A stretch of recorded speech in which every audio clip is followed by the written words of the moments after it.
What I wondered is whether we could add a statement that says perhaps a phrase that says nationalization, and then to spell out nationalization of the key resource industries and of strategic industries, and then perhaps outline which ones, in general terms, which ones those are. And I think the key industries that have to be nationalized, and I think it should be in this manifesto, are the key resource industries and certain large industrial concerns that are strategic to the running of the economy, and that should be spelled out as the areas for nationalization. I would agree with you entirely, Jim, as far as the general statement that you've made. Where obviously, when you come down to, are you going to nationalize that particular firm or something of that sort, because it's going to be long, involved discussions here. Take the mining industry. Take the mining industry, that's one example, sure.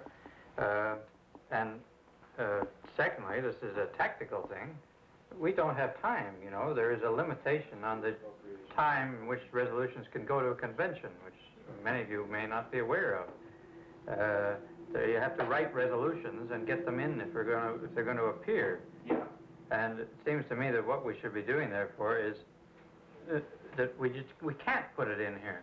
We can put in some sentence such as the key resource industries and leave it at that. But if you start naming what they are... No, I'm not in favor of naming what they are. I'm in favor of naming the areas, because the areas in general terms. And the reason for that is that I think that that there are two strategic areas where if you don't talk about nationalization, this document becomes a waffle document.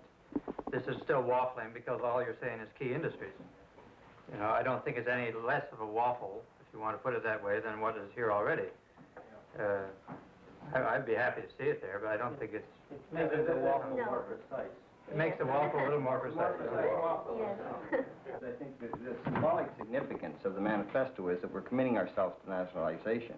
And we should avoid being any more specific at this time until within a year we can damn well come up with some good papers and say, no, we're going to nationalize X industry and this is how we're going to go about it.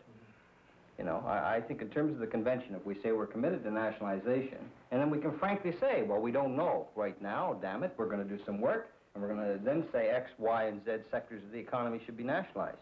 Because, well, we had one session with some economists from McGill recently who raised a hell of a lot of questions for me as a non-economist about what the hell is a key industry.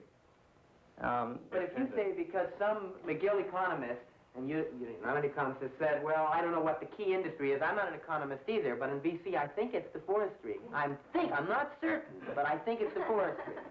And there's a big five, and there's a lot of small fry there. No. Well, can you leave the small fry? It's obvious, you know. You don't want to go and take every Paul Bunyan.